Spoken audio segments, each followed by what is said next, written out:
کیا اب وہ دیکھیں اب تقریباً 20-25 سال کا وقت وہ اس زمانے کو گزر چکا ہوا ہے. آج آپ سمجھتے ہیں کہ ہم کسی بہتر جگہ پہ کھڑے ہوئے ہیں یا ہم اس سے بھی بدتر جگہ پہ؟ ہم اس سے بھی بدتر جگہ پہ.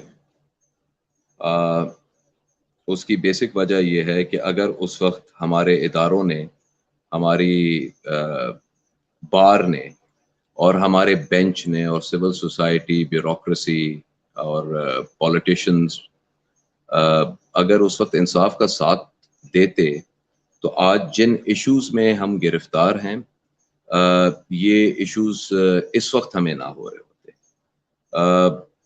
چھوٹی سی ایک مثال دیتا ہوں. اس وقت حدیبیہ پیپر ملز کا جو ہے وہ کیس بھی سنا جا رہا تھا، اور ظاہر ہے جو 97 دسمبر میں ہوا وہ تو سب کی جو ہے وہ اس وقت دماغ میں ہوگی بات. اس کے بعد سے دیٹ واز شیلفڈ اینڈ اس کے اوپر کوئی بات نہیں ہوئی. مشرف صاحب جب آئے تھے تو اسحاق ڈار کا جو بیان ریکارڈ کرایا گیا تھا میجسٹریٹ کے سامنے، وہ سارے کا سارا حدیبیہ پیپر ملز کے بارے میں ہی تھا. اینڈ اس کے بعد جو ہے وہ اکاؤنٹیبلٹی کا میرے خیال سے این آر او کے تحت جو ہے وہ سسٹم رک گیا. ابھی ریسنٹلی کچھ سال پہلے جسٹس قاضی فائز عیسیٰ صاحب نے جو ہے وہ اس کے اوپر ایک لینڈ مارک جو ہے وہ ججمنٹ دی کہ اب اس کیس کو کھولا نہیں جا سکتا، اور گیگ آرڈر بھی جاری کر دیا.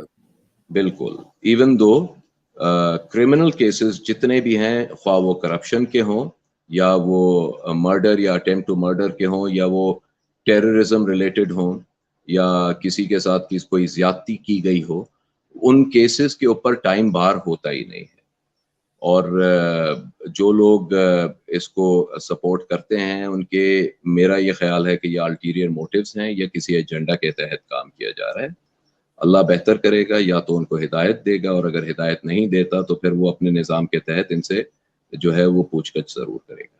اچھا، لیکن شاہ جی مجھے ایک بات بتائیں کہ جسٹس سجاد علی شاہ صاحب کے صاحبزادے کے طور پر نہیں، ایک سٹیزن آف پاکستان کے طور پر جب آپ یہ چیزیں دیکھ رہے ہیں، اور ابھی ہم نے حال ہی میں کیس بھی دیکھا جو فائز علی قاضی فائز عیسیٰ صاحب کا جو کیس ہوا، اس کا جو فیصلہ آیا وہ بھی ہم نے دیکھا، تو کیا محسوس ہوتا ہے؟ جیسے آپ نے کہا کہ ہم اس سے بھی بدتر سچویشن میں ہیں، تو پھر کیا اللہ تعالیٰ کا تو ایک مکافات عمل کا بھی نظام ہے، اس کی جزا و سزا کا بھی اپنا ایک نظام ہے، لیکن جو دنیا میں جو ممالک ہیں، جو مختلف ممالک ہم دیکھتے ہیں، باہر کے ممالکوں میں بھی دوسری جگہوں پہ بھی، تو کچھ سسٹم بھی بنائے جاتے ہیں. کہاں پہ خرابی ہے کہ ہم اس طرح کے سسٹمز کیوں نہیں بنا پاتے ہیں کہ جہاں پہ there are a lot of people who are above the law and there are many of them who are below the law and they don't even matter. تو یہ کیا وجہ ہے، کیوں نہیں ہم اس طرح کے سسٹمز بنا پاتے ہیں جہاں پہ اکاؤنٹیبلٹی جو ہے وہ is the hallmark of the justice system? بہت آسان جواب ہے اس کا. جب میرے اپنے self interest, national self interest یا سوسائٹل سیلف انٹرسٹ پہ جو ہے وہ برتری لے جائیں گے، تو میں کیوں چاہوں گا کہ میرے ڈرائیور کا بچہ اور میرا بچہ دونوں کو ایک ہی اپرچونٹیز ملیں؟ یہ اس کا تو مطلب ہوگا کہ جو ہمارے ہاں کام کرتے ہیں ان کے بچے آگے جا کے ہمارے بچوں کے مالک بن جائیں گے. جو اس سوچ کے ساتھ پیدا ہوا اور اس کو پروان اس سوچ کے ساتھ چڑھایا گیا، پھر وہ سی ایس ایس پاس کر کے آفیسر بن کے آیا ہے، وہ حکمرانی کرنے آیا ہے، وہ سرو کرنے نہیں آیا ہے آپ کو. اسی طریقے سے جو جج صاحبان بنتے ہیں ہمارے، وہ they think they are above دا لا. جو جنرل بنتا ہے وہ بھی ابو دا لا ہے، جو آئی جی بن گیا ابو دا لا، جو ایک چھوٹا سا جو ہے وہ یونین کاؤنسل کا چیئرمین بن جاتا ہے وہ بھی ابو دا لا ہے. ان کو تو ان سب کو تو گنڈا گردی کرنے کی جو ہے چھٹی مل جاتی ہے. اکاؤنٹیبل ہم نے کسی کو کیا کرنا نہیں ہے. اگر ہم نے، اچھا دوسری بات، آپ جو انیشل کوشچن تھا وہ بڑا اچھا تھا. اللہ کا نظام تو چلیں اپنی جگہ ہے، مکافات عمل ہوگا دنیا میں بھی جو ہے وہ دیکھیں گے، آخرت میں بھی دیکھیں گے، وہ تو ان کے ساتھ ہوگا. قبر میں ہی ان کو سمجھ آ جائے گی کہ کیا کیا اور کیا برا. مگر دنیاوی طور پہ اللہ ہر چیز میں ڈائریکٹلی انٹرفیئر نہیں کرتا ہے. اللہ ایک سسٹم کو چلنے دیتا ہے. جب وہ چاہتا ہے کہ یہ نظام اب اس قابل نہیں رہا کہ اس کو برقرار رکھا جائے, تو یا کسی ظالم کو اس کے اوپر جو ہے وہ جبرن بٹھا دیتا ہے, یا اس نظام کو کمپلیٹلی تہس نہس کر دیا جاتا ہے.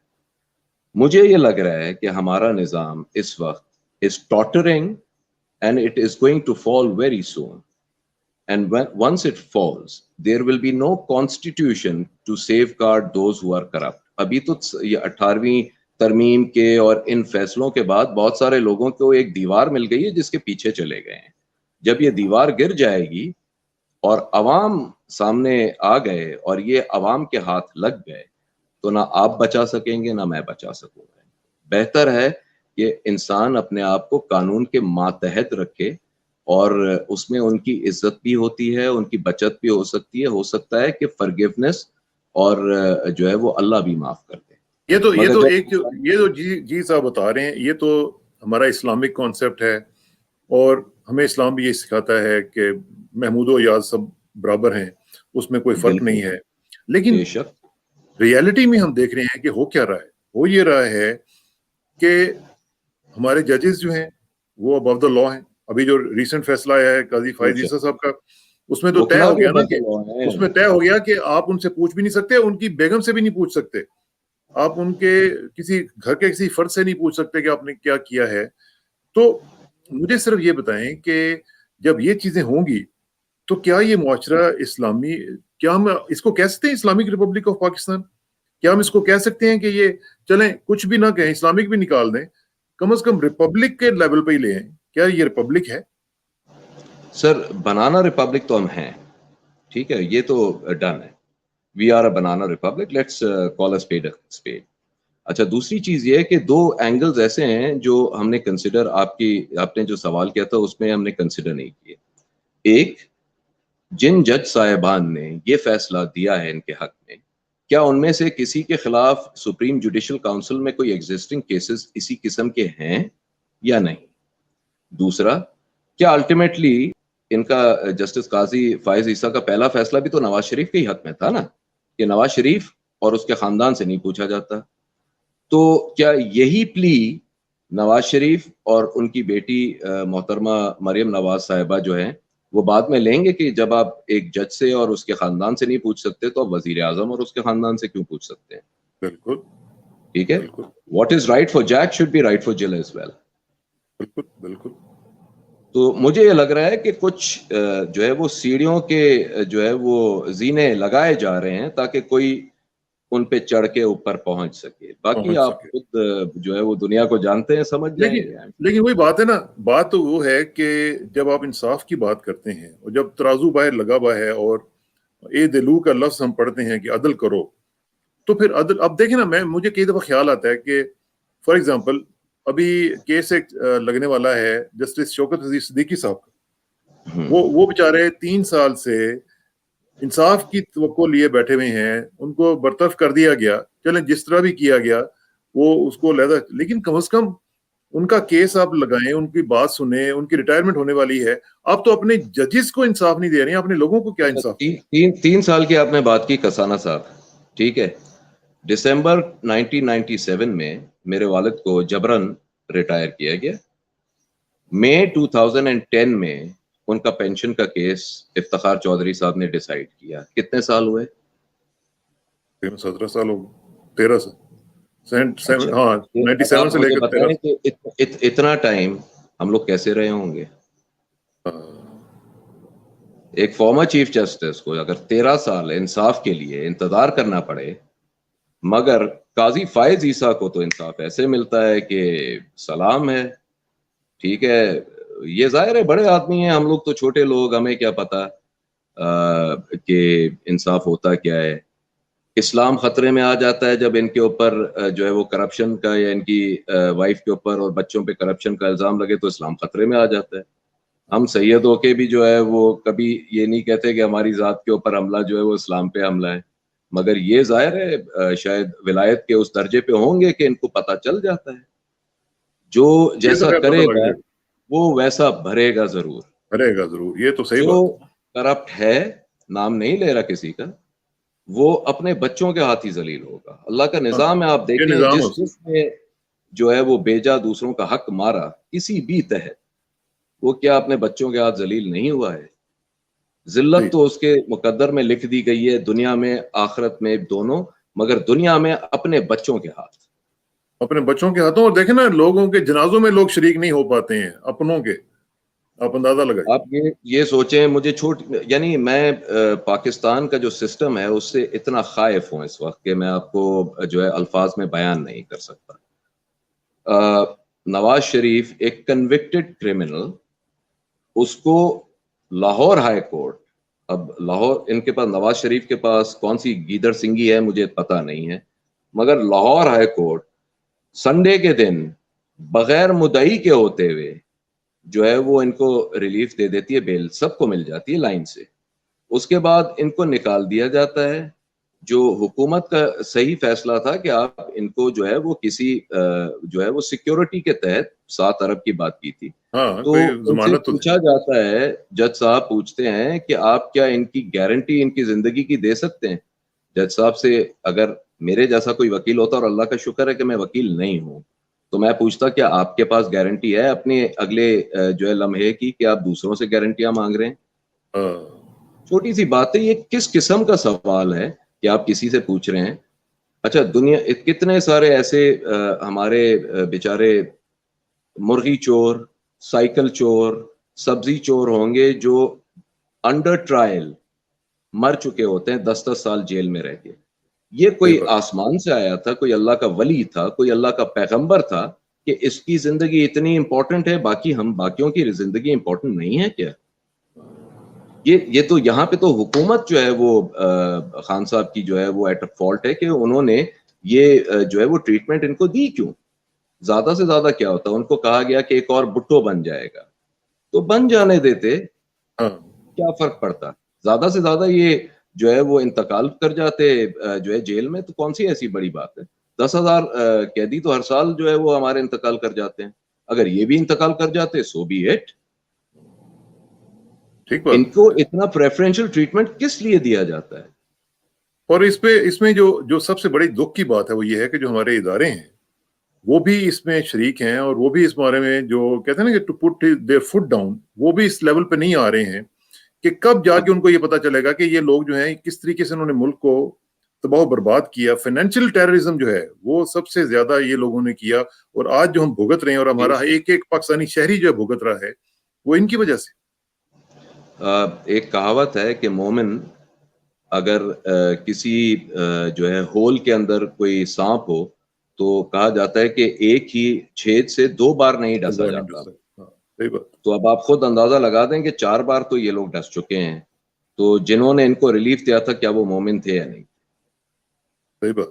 باقی اچھا, اب ذرا تھوڑا سا مجھے یہ بتائیں جی کہ عمران خان صاحب کی اپنی حکومت کا تھوڑا سا ذکر کیا. اس وقت ہم دیکھ رہے ہیں کہ گینگ اپ ہو چکا ہوا ہے, پورے کا پورا جو مافیاز کا جو نظام ہے, پورا جو سسٹم ہے وہ گینگ اپ ہو چکا ہوا ہے عمران کے اگینسٹ. اب عمران خان کی جو گورنمنٹ ہے اس کو آپ کس لیول پہ دیکھ رہے ہیں, اور کیا اس کی فیلنگز ہوں گی؟ کیونکہ میں اکثر وہ کوٹ کرتا ہوں مارکس اوریلیس کو, کہ جس نے یہ کہا تھا کہ جب ایک بندے کے اگینسٹ سب لوگ گینگ اپ ہو جائیں اور اس کے مارنے کے لیے تل جائیں, اس کو اور ختم کرنے کے لیے تل جائیں, تو وہ ایک بندے کا ساتھ ضرور دینا. ٹھیک ہے نا؟ تو اب کیا کیا جائے, کس طریقے سے یہ جو گورنمنٹ ہے یہ کیسے پرفارم کیسے کر سکتی ہے؟ اس کو تو کرپل کر دیا گیا. ٹھیک ہے. اچھا, پہلی چیز تو یہ ہے کہ میں اپنی پرسنل ویو آپ کو بتا رہا ہوں. I think Khan is by far relatively the cleanest politician in South Asia. ٹھیک ہے, ساؤتھ ایشیا ہاں, انڈیا میں آپ کو کون سا کلین پالیٹیشین مل رہا ہے, افغانستان میں کون سا مل رہا ہے, بنگلہ دیش میں کون سا مل رہا ہے؟ خان از دا کلینسٹ. ٹھیک ہے, فائنینشلی جو ہے وہ ہم بات کر رہے ہیں. انفارچونیٹلی 2 چیزیں ہوتی ہیں جو میرا خیال ہے کہ ایک کسی بھی گورنمنٹ کو سکسیسفل بنانے میں بڑا جو ہے کردار ادا کرتی ہیں.